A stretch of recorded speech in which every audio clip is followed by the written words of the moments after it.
Now that we've discussed the notion of rolling without slipping, let's consider what happens when an object rolls without slipping down an incline.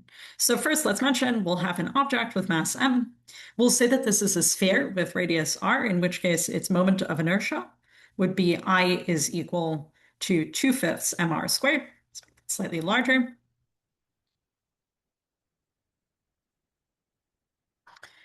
And what we'll be interested in finding is the linear acceleration of this object down the incline. Now, before anything, as we discussed last time, when an object is rolling without slipping, it has exactly one point in contact with the surface at any given time. Furthermore, we said that the type of friction that acts on the object will be static friction. With that in mind, let's try naively going ahead and calculating the linear acceleration of this object. So step one is first to draw a free body diagram. We obviously have gravity acting at the center, mg. We have the normal force acting at the point of contact, Fn. And then in terms of thinking about the direction of the frictional force, what we'll note is this object is rolling without slipping.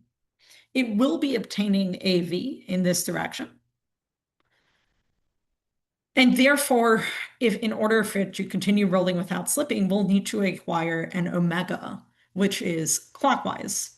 What that means is we need a clockwise torque. What we'll note is that mg and Fn do not exert a clockwise torque. In fact, they exert zero torque. And therefore, our expectation is that force of friction will provide the torque that we need in order to go in the correct direction. Force of friction will act up the incline. Now, with that in mind, we can now write our F equals ma equation. As we've had before, we know that mg sine theta acts down the incline. So sum of forces equals mg sine theta minus force of friction. And this needs to equal ma. And this is where often people make a mistake. And for force of friction, they plug in mu mg and then go ahead and mu mg cos theta and then go ahead and solve for a. But remember that we're dealing with static friction. And so in fact, the force of friction is unknown unless we are given more information or do some more physics. So what do we do next? Well, what we notice is this object is both, it is rolling without slipping, right? It will therefore also undergo angular acceleration. And so we're going to consider the sum of torques. In this case, the only force which exerts a torque is the force of friction. It acts at a radius r. Angle is 90 degrees. And we can set this equal to I alpha, or 2/5 m r squared alpha.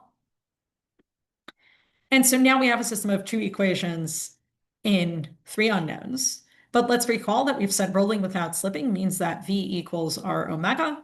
And as a consequence, A needs to equal R alpha. And so we can rewrite equation 2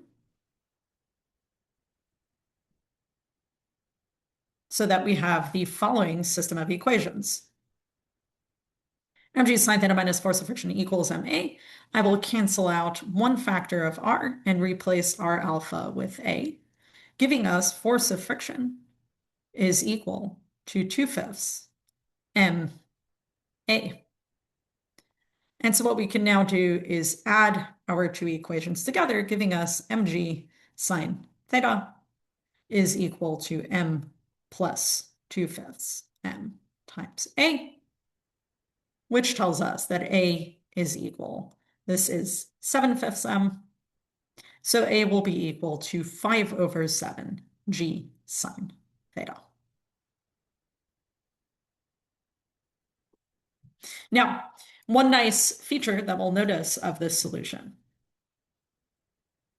is we discussed when discussing pulley systems, we discussed the notion of the system model when we have both translation and rotation. We said objects which are translating use their normal mass. Objects which are rotating use their rotational mass. And what we just observed is if the object is both rotating and translating, we can choose to treat it as though it has two masses, a rotational mass and a translational mass. And so let's consider what this would look like in general. Suppose we have a moment of inertia, which is cmr squared. Let's see what happens to equation 1. Equation 1 is unaltered. We just have mg sine theta minus force of friction equals ma. For equation 2, force of friction times r will equal CMR squared alpha. And again, we go through our conversion as before, cancel a factor of r, replace r alpha with a. And the resulting equation we get when we take the sum is that mg sine theta is equal to m times 1 plus ca, or that our acceleration is equal to g sine theta over 1 plus c. What this means is that we can now directly compare objects with different geometries.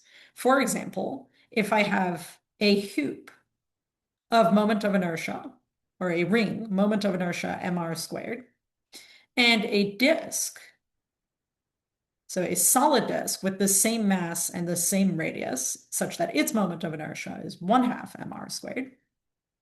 This is just a difference in their c values. For the hoop, we have c is equal to 1.